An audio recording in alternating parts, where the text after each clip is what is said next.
Last year, I took on a 100-mile mountain race, the Snowdon 100 by GB Ultras. The race had around 7,000 meters of elevation, but the race is going to take, for a lot of people, close to 2 days because of the mountainous terrain, it being 100 miles and it being a tough course. You're running through the night, you're facing stuff like sleep deprivation, and it is a tough race. I'm going to run you through the full race from start to finish, explain how it is to run 100 miles, how it feels, so that if anybody else is considering running a long ultra or running 100 miles themselves, then they've got something to work with, and hopefully it inspires at least one person to push their limits and to see what they're capable of. So to set the scene quickly, the furthest that I'd run up until about 2 years ago was about 10K. So it's been a quick rise of mileage between 2022 to 2024. The race was in September of 2024. It's been a pretty quick rate of progression. So I've run a few ultras before this, helped to build up the skills to allow me to do this ultra. I did the Ring of Fire Firelighter 50-kilometer ultra in 2023. I then did the Ultra Wales GB Ultras 50 miler in May of 2024. And that was to qualify and get me ready for the GB Ultras Snowdon 100 in September. I had a powerlifting phase in May, which climaxed in May. I tested out some strength numbers. I got a 200 kilo squat, 230 deadlift, and 150 bench. I was actually slightly injured at the time, which affected my deadlift and squat, which I was a little bit annoyed about, but still pretty pleased with the numbers. Between May and June, I then had to build up my mileage to get me ready for the GB Ultras 50 miler Ultra Wales. I then injured my IT band at the GB Ultras Ultra Wales, which meant that I was then prepping with an injury. That made this 100 miler prep really difficult. And every time I tried to build up my mileage, I then was faced with a sore IT band. So my mileage only came up to about 50 to 60 kilometers per week for this 100 mile. That mileage is the kind of mileage that you'd be at for a half marathon. So I was very much starting this race from a tricky position. That was something that made the race difficult, and I definitely felt it during the race. I'm going to run you through some of the things that I was feeling during the race, how my legs felt during the race later on. The race kind of starts the night before, really. That's when you're getting the rest for the race that you're going to be doing. And when you're running for 2 days, you want to try and make sure that you get some sleep the night before, because you're not going to be sleeping during that time. And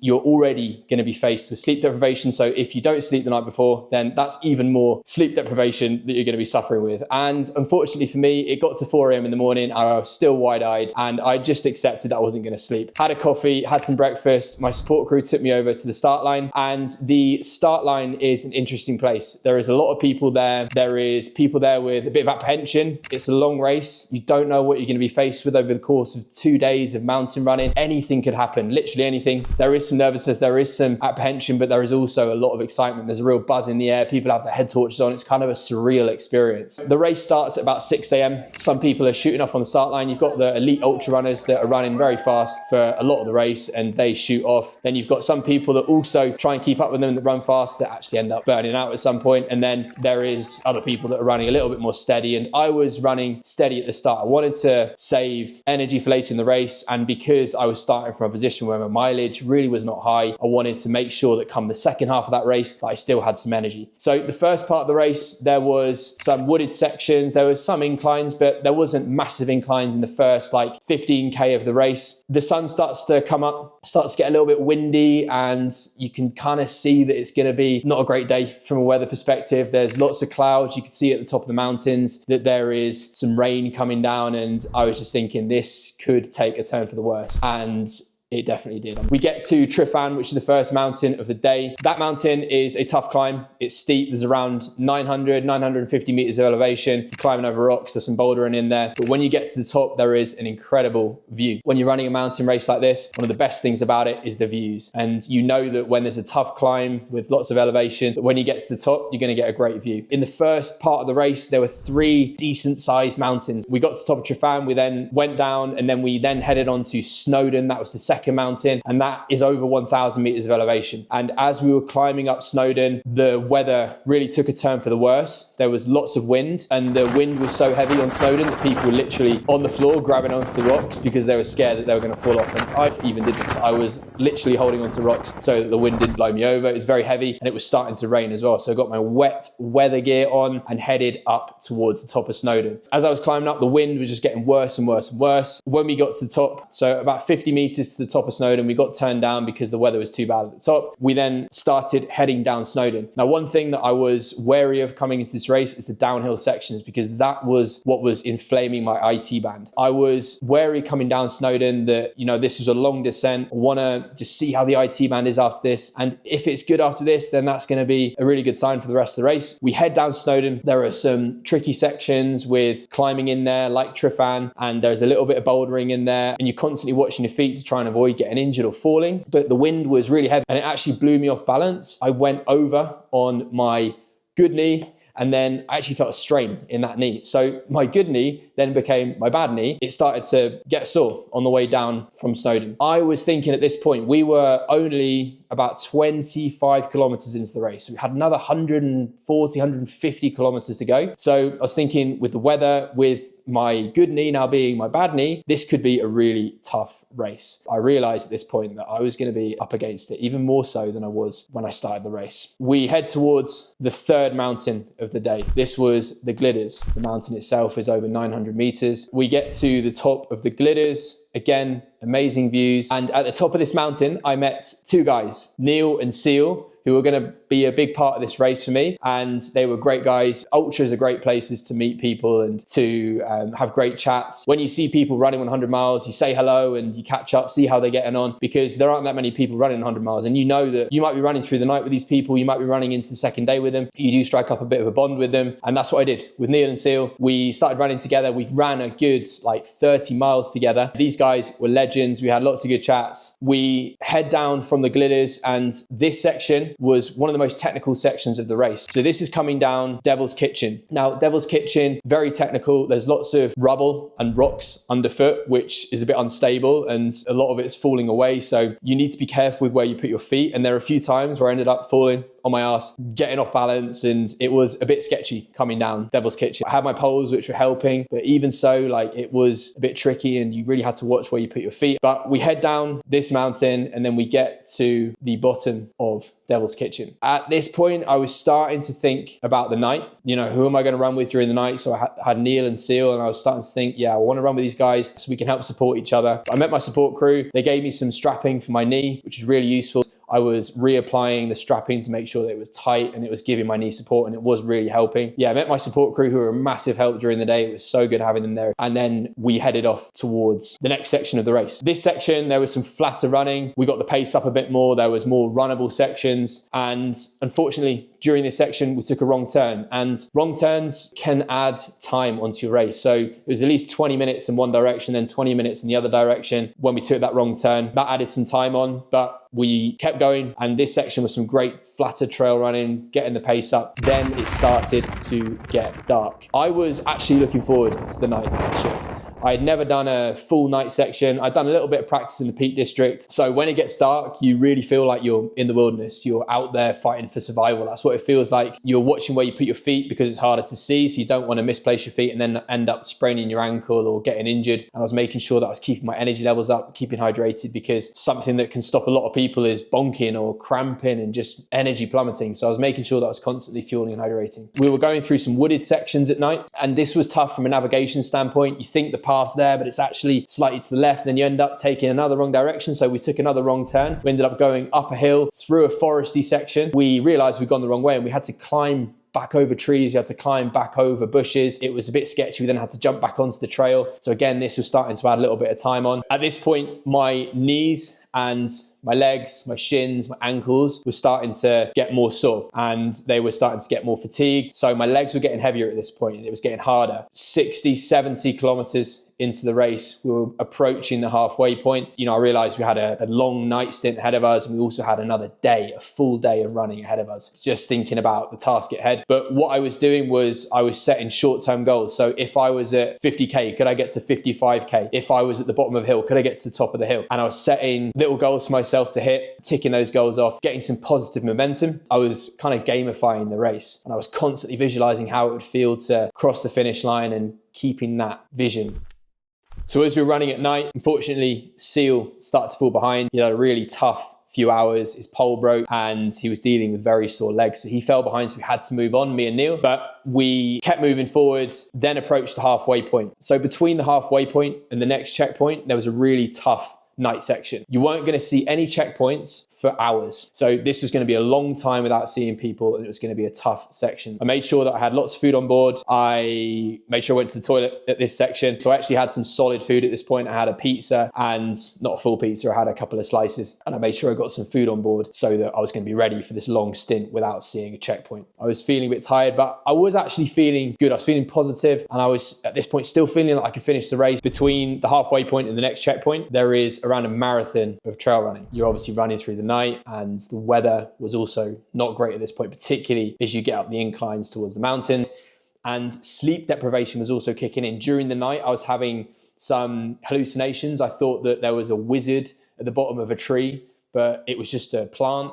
I thought that there was people running when actually it was just the light, the moonlight flashing on the river. I'd actually underestimated the elevation, and we're making our way up this incline. I swear they're trying to like mess with you, because you go up, then you have to come back down again, then you go up again, you have to go back down again. This section was really hard because it was pitch black, it was late at night, we'd been running for about 80, 90K at this point. Legs were sore, we hadn't seen anyone for hours. There was, like I said, like a marathon between the midpoint and the next checkpoint. The sun starts to come up, which is a bit of a relief. I look at my watch and realize that we are starting to get a little bit behind. We'd lost a lot of time on this section. As we pick the pace up, I then fall over and my pole breaks. So I'm left without a pole. And what I was actually doing was I was using the poles to help take some strain off my knee. So this was a bit of a blow, and I was a little bit concerned about how my legs were going to fare for the rest of the race without these poles. About 10 minutes later, my watch dies. The watch is like your lifeline during the race. It shows you the route. It gives you lots of data. Luckily, I was with Neil, so Neil helped with navigation. And I also had downloaded OS maps onto my phone. And that's really good because it shows you the route without needing Wi-Fi. So I was running around with the phone in front of me, looking like a bit of a nutter in the rain, but it did the job. When you get through these challenges, you build up skill, resilience, and capability. So that's what I had in my head. So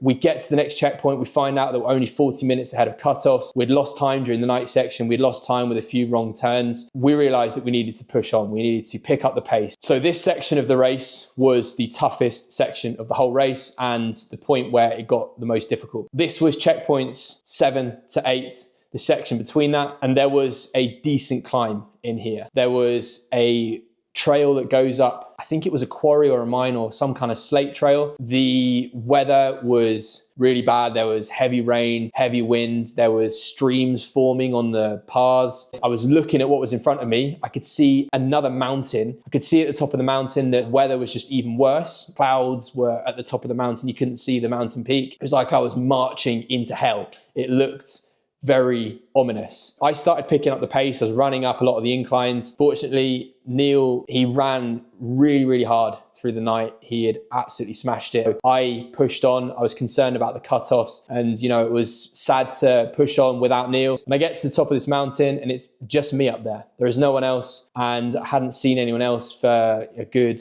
30, 40 minutes. It was cloudy, foggy. It was hard to see where the route was. So I'd taken a couple of turns where I needed to then turn back and get on another route. And you couldn't see the path because of the streams and the water at the top. So you had to guess a few times on where to go. At this point, really thought that I was going to get timed out. The adrenaline really started kicking in. I actually was starting to get a little bit upset. But what I said to myself was, I need to get to the next checkpoint. I was like, there is no option of me getting timed out or not finishing this race. I will finish this race no matter what. That is what I told myself. I started running as fast as I possibly could down the mountain, forgot about the pain, and the pain actually really started to subside at this point. And all I could think about was getting to that next checkpoint because of the adrenaline. So I get to the bottom of the mountain and I see the next checkpoint. It come closer than I'd thought. And I've never been more happy to see a checkpoint in my entire life. I see my support crew there. I see my parents there. I see Josh there, who was going to join me for the final marathon of the race. So I catch up with my support crew. I tell them about what I'd just been through, and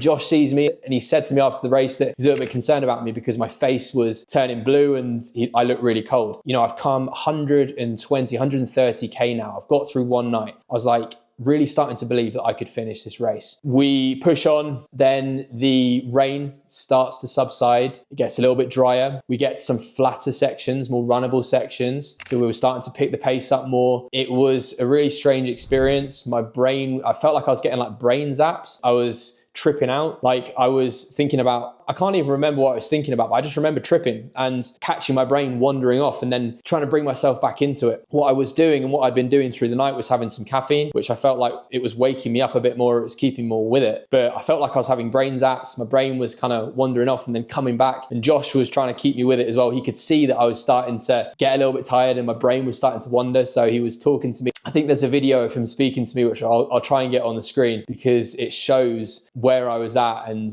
where my sleep deprivation was at. It was kind of funny looking back. How you feeling? Knackered. Can't tell what's real.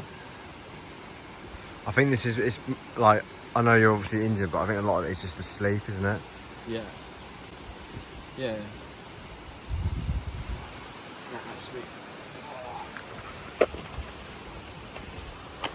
We're now starting to approach the final sections of the race. We have about half a marathon to go. Every kilometer at this point felt like 10 kilometers. Really tough. Your legs are so heavy at this point. You've been running for close to 2 days. Kept asking Josh, like, how long until we get to the next checkpoint? He's like, we've only got 3 kilometers to go, but 3 kilometers when you're fatigued, when there's elevation, when your legs are sore. So we approach the final checkpoint before the finish. I just remember feeling like I want this race to finish now. You know, we had about 10 to 15 kilometers to go.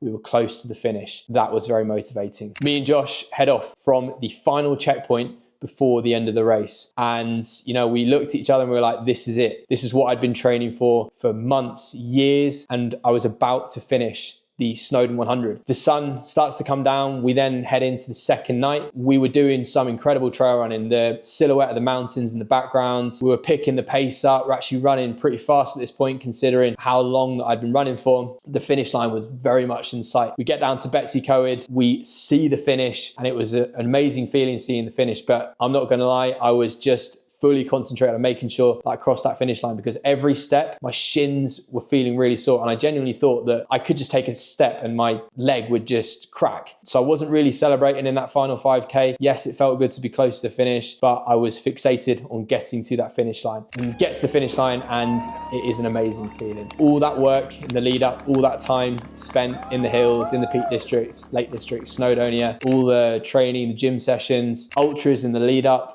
to get me ready for that race. And, you know, the dream that I had of running 100 miles, it had now happened. So it was a great feeling. I collected my 100-mile buckle and obviously gave my family and support crew a hug. And it was really good to have them there. And it's so good to share that experience with my support crew and have my family and friends there to celebrate with. There really wasn't much celebration, I'm not gonna lie. Celebration consisted of me just sitting down. I hadn't sat down basically for 2 days. After that, we then went back to the house and I remember being at the dinner table. Actually, it was a bit of a blur, to be honest. I don't remember it that well, but apparently I was eating pasta and just fell asleep at the dinner table. I then just passed out. I just completely passed out. And then get up the next day and my legs are killing. I was walking like a tin man. They were sore for a good few weeks after that. And it took me about 3-4 weeks to fully recover from that race, mentally and physically. And I actually recovered well from that race. So that concludes my Snowdon 100 race. Got around the course, achieved a massive goal of mine. It was amazing to box that off and to get it done. Hopefully that inspires somebody to take on a long ultra or just to push their limits, push their boundaries, see what they're capable of. You grow in the process, you become more capable, you become more resilient, you become more skilled. Me 2 years ago would not have been able to complete this race. I wouldn't have had the skill set to complete it, but taking on a challenge like this will force you to grow, force you to adapt, overcome the challenge ahead of you. If you like this video, please hit the subscribe button and hit the like button and share it with anybody that you think may be interested in the video. But thank you very much for watching and hopefully I will see you on the next one.